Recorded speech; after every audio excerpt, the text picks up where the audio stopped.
Scumworld. A day in the life of Phil Shifley. Investoid!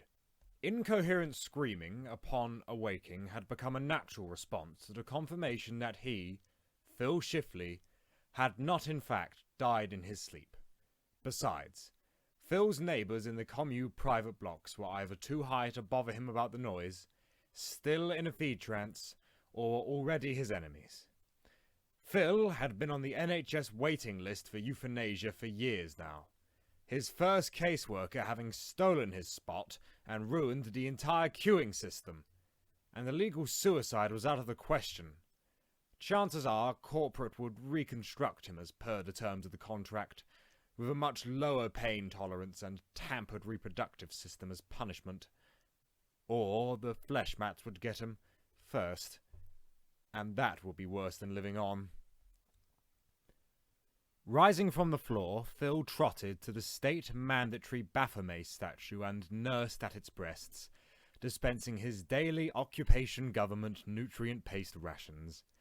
Collaborators had decided that the salmon was the most agreeable taste to the population, hence the paste tasted like it. He fought valiantly to keep most of it down, but he was fighting a losing battle, and found somewhere already abundant with filth to retch up the contents of his stomach. He went to check on his share wife, Poppy, before leaving for work. Fertile women were few and far between these days, so most men had to put up in sexual shifts. Phil was confident he was either her third or fourth this year. Yellow matter still oozed from her cunt, and the amputation stubs were still clearly infected. Still, the emotion monitor at her side told Phil she was fine to stay in the sensory feed. Various tubes pin-cushioned all her orifices. A flash of curiosity led Phil to check what the simulation actually was. Its title read, "You deserve this. Treating your desire with the perfect night in. Romantic encounter with tapeworm stud."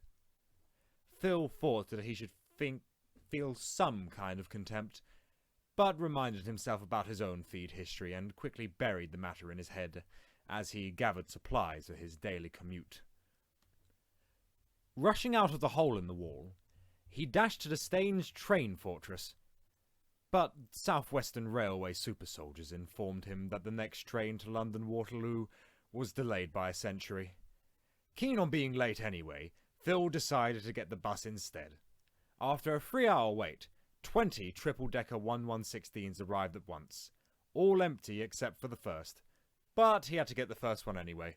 Efficiency laws be damned. Taking out an auto loan for the bus fare, Phil resigned himself to the awkward process of finding a seat for the journey. It had been a while since he had last taken the 1116, and was slightly startled by the changes. The lower deck was crowded with immigrants the occupation government had let in. They were probably illegal, and none of them were human. A few of the seats had been colonized by sentient bivalves and other sorts of mollusks. The blind detrivore fungus gorging itself on a dead bus nomad was making electric signals to Phil to offer him a piece of the man. But he ignored it, content with a tinned lunch. Fumbling his way past the 6-foot-tall leeches, he made his way to the second floor. Thankfully, this floor was the betting one, ran by Ladbrokes Oxfam. On noticing all the slot machines were in use, he quickly found the weakest gambler there, an elderly Chinese woman, with her young grandchild grasping her gnarled hand tightly out of fear and confusion. Phil viciously assaulted her with a gut punch before tossing her down the stairs, stomping the small head of the stunned child into a gory oblivion, before instantly putting what little remained of his biocurrency sterling savings into the slot machine. Its colours were wonderful. The kaleidoscopic constellations of fruit, bells, and bold numbers pulled him in with their infinite depth. Stars spun as he drifted past, slowing only to display their jackpot faces to him and him alone. Riding upon a comet through the cosmos, he left the once barren worlds with great bounty and riches, their once dry seabeds filling up with crystalline waters, and their ugly plateaus replaced with glittering mountains of gold, peaked by diamond snowcaps. His bets became the stuff of life, the spiritual reserve from which all that was good in the cosmos would spring, the innate energy of creation itself. His head rose out of the great, glittering violet and blue dust clouds he journeyed through, heavy with ethereal perfumes too wonderful for description, and gently rocked by infant stars born in his wake. His eyes widened as the final sphere turned towards him, the great guardian of an infinitely distant treasure hoard at the end of the universe. Just within reach should fate favor him today. The hopes and dreams of a journey, many men's lifetimes long, rested upon the face of this star, shimmering brilliantly as it sent forth great ejections of itself and winds into the cosmos. But as it turned from its cool blue into a hateful yellow lemon, its stellar winds ejected him from his timeless fantasy back into the 1116 bus. Rather than going further into debt to keep playing, Phil inserted his wrist into the machine's donation point and allowed it to extract a measure of blood in exchange for credit to bet with. Getting off at Hibernia Road, he was instantly harassed by a newsie. "How's the wife, Phil?" he squeaked. "She's dead to me." "Hear the big news? Entire population of China to move to Sheffield." "Happened 15 years ago. What's new?" "Fleshmat's got into the chicken-ready canning plant. The intelligence and unintelligence agencies are monitoring the situation." "Get lost, you little mutant. Bother me one more time and I'll have you drained." And with that, the newsies scampered back into one of the cordoned-off streets. Work was tricky to get to these days. The noble, stalwart, and stoic Victorian sewage system, survivor of 3 great wars and uncountable curry nights, had finally been defeated by the sheer overpopulation of the English capital. Streets, once flat, had begun to bulge upwards from the pressure of turgid human and inhuman waste. The situation was not made any better, given that most corpses that were actually disposed of were simply injected into the sewage system, as London had long since run out of space for burials or ash storage. Not even the cannibals could match their demand with the abundant supply. The increasingly variable landscape had proved a slight boon, however. The cracking asphalt hillocks and knolls gave pedestrians a good vantage point to spot filth singularities and flesh-mat colonies. Phil pressed on, finding new vigour from a cocktail of Red Bull, Foster's, rat poison, and actual war criminals only brand pre-workout. Corporate offices were near Witton High Street, which had been given over completely to American candy shops. They all engaged in a price war to see who could raise the price of sugar-infested cereal to new heights. In one of the shops, the county golden boy, a mentally stunted child given near unlimited budget to gorge himself by the collaborationist government, this was to pay off the national karmic debt, had decided against eating more sweets, and was currently engaged in cannibalizing the shop clerk. Having finally reached corporate offices, he settled on top of his long-suffering desk chair and steeled himself for another shift of utter humiliation and depersonalization. Phil didn't know why he was singled out for this sort of treatment, but it didn't change the fact that he was. All of his colleagues were provided with computers to work on, but no, not him. His computer was just painted onto the boiler. Management had been hounding him to increase his productivity, but had refused to provide him with a computer, insisting he was provided with the exact same equipment as his co-workers. Every time he walked past the other desks, he could hear the clerks giggling to themselves, hushed voices silently mocking him. Sometimes he could make out snippets of their barbed words. How does that mong think he can work here? That old creep. HR should get rid of him before he fills someone up. Being unaltered won't get you laid, mate.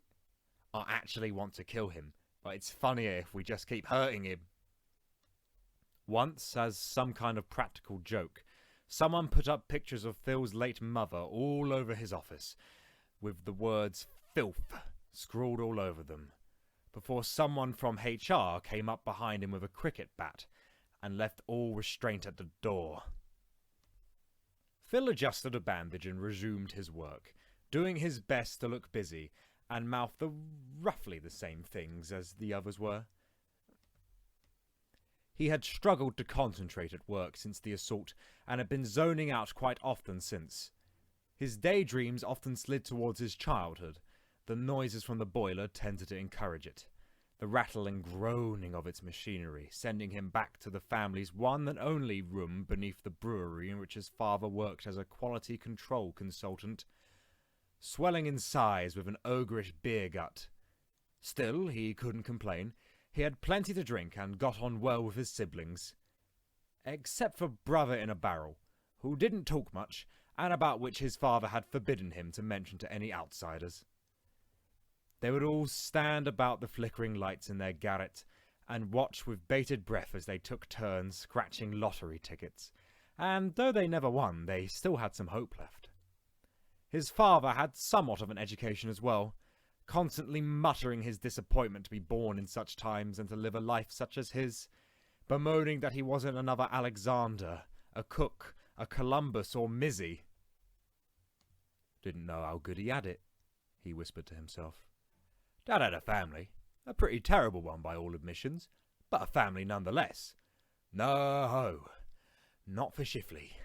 I've got to share, he thought. The luncheon siren brought Shifley out of his haze. He had pawned his heirloom can opener for can money and had reflected little upon this. He was content to smash the roof of the can on a jagged spike in his office and then siphon the food out of it with his vacuum-like lips. Today was his favourite, a whole canned chicken, giblets included. Eagerly battering the can against the rusty spike, salivating for the slimy poultry. All too late did he remember the words of the newsie, before the flesh mat infection sprayed from the small hole in the can to begin engulfing the office in a wall of bubbling, rolling and screaming flesh.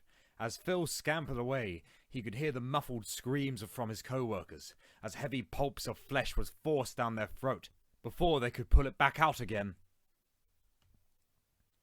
He knew the safe room would be compromised quickly, and made for the fire exit, slamming the bulkhead doors shut and pretending not to hear the desperate banging on the door from his co-workers, which continued for about 5 minutes until it gave way to silence.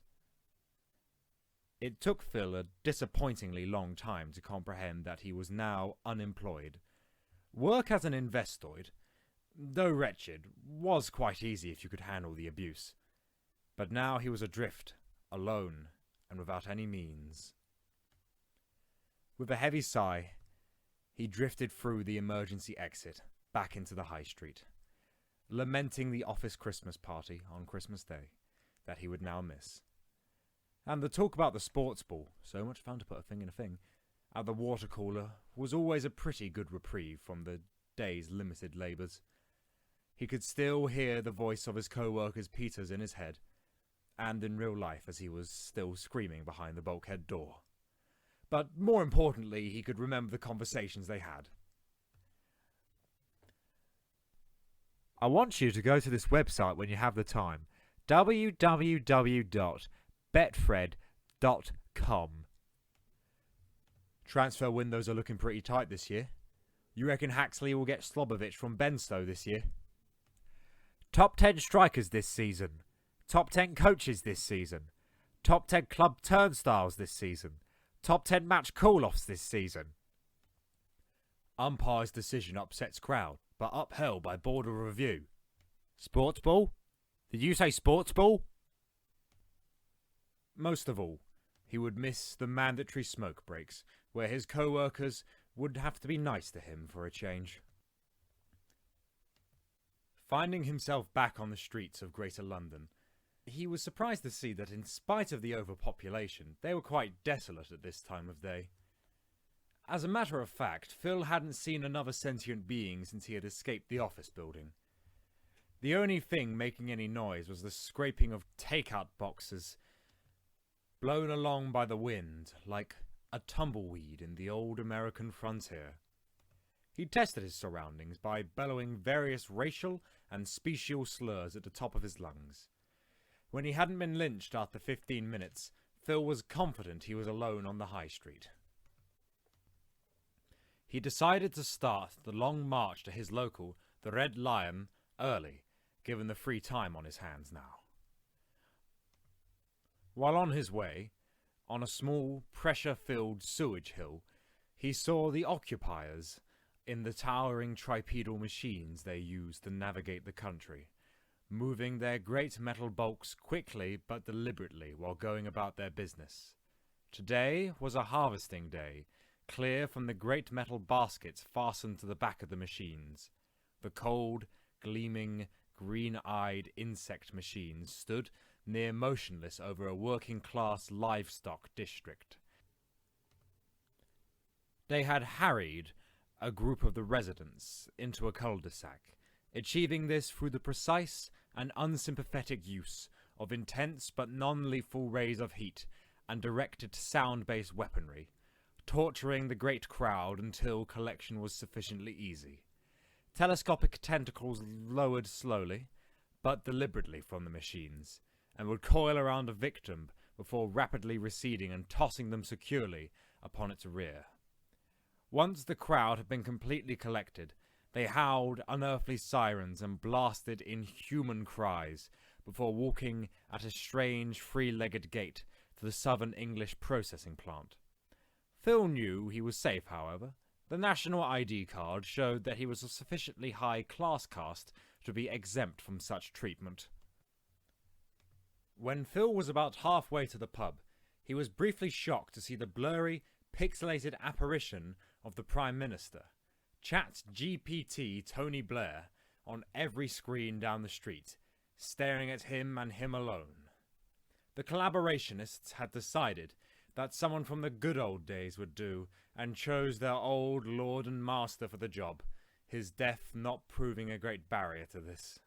Sometimes it's better to lose and do the right thing than to win and do the wrong thing. The Blair thing blasted through every speaker in Phil's eyesight, causing an intense ringing in the ears.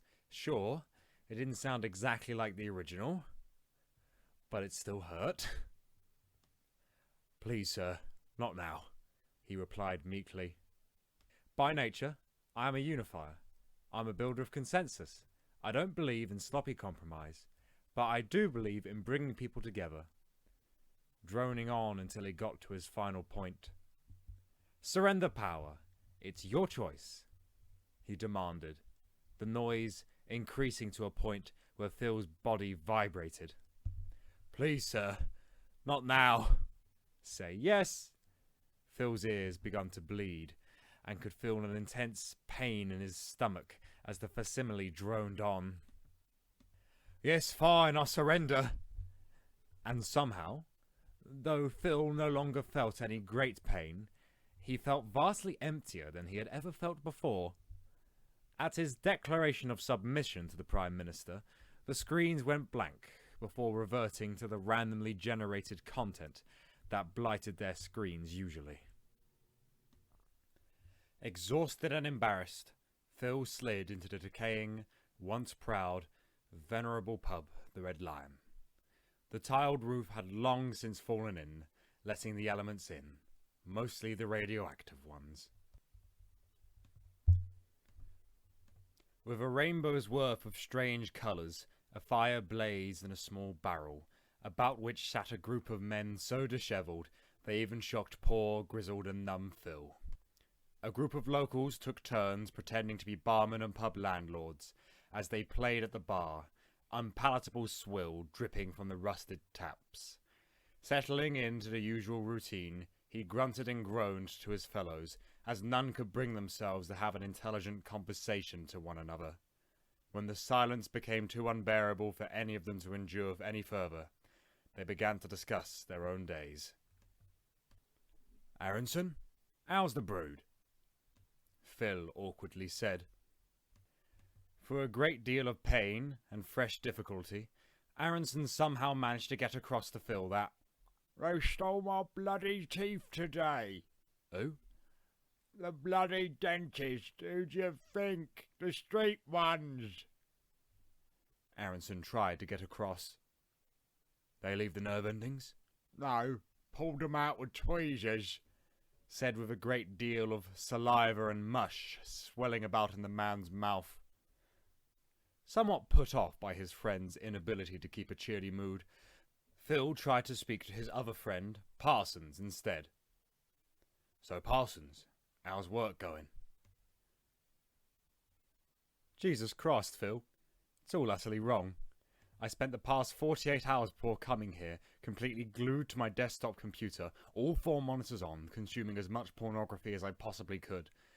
I've been to places on the internet just now with my penis that I wouldn't even go with a loaded gun. As a matter of fact, I would rather go with a crucifix than a gun. I have lost my last shred of humanity, watching the dignity being stripped away from other human beings, animals, and wretched combinations of the two. I can't get excited by things that don't utterly repulse me afterwards. I know, by heart, the names of all the stars and amateurs and moves and subgenres and positions and websites. The wealth of my life, squandered on ultra-Pacific fetishistic content from people who were too desperate for the money but now can't live with themselves after what I paid for them to do to one another. But the price of free internet pornography is worse, Phil. It's your soul. I don't even know who I am anymore. I've made up my mind. I'm going to take my own life. But I'm scared that when I feel the kiss of the gun barrel against my mouth, I'm just going to get the horn instead. I feel so empty, Phil. I just need help. Please." Parsons said, whilst staring out at the world with glassy, forlorn eyes, joined by the progress of a single tear down his right cheek. Phil was a little taken aback by the remark, but didn't pay much mind, thinking Parsons just wanted attention. After another 3-hour interlude of silence, Phil realized he had to be getting home. He raised his voice one final time before departing, hoping to get an annoying and unnerving thought out of his mind. "Lads, do any of you reckon that we can take individual action in order to improve the world in small but meaningful ways?" "No!" Phil's friends all responded simultaneously, without leaving much time for thought. "All right then," Phil said, as he pretended to put on a hypothetical coat before starting the short walk home. On reaching home, Phil checked his letterbox and was pleased to hear from his sister, who was currently stuck in a BBC audience concentration camp for not paying her television license. He placed the unopened letter on a pile of other unopened letters and headed for the microwave to cook something pleasant for dinner. He watched with childlike glee as the Hesco's lasagna spun in the microwave like a clockwork ballerina in the little girl's music box.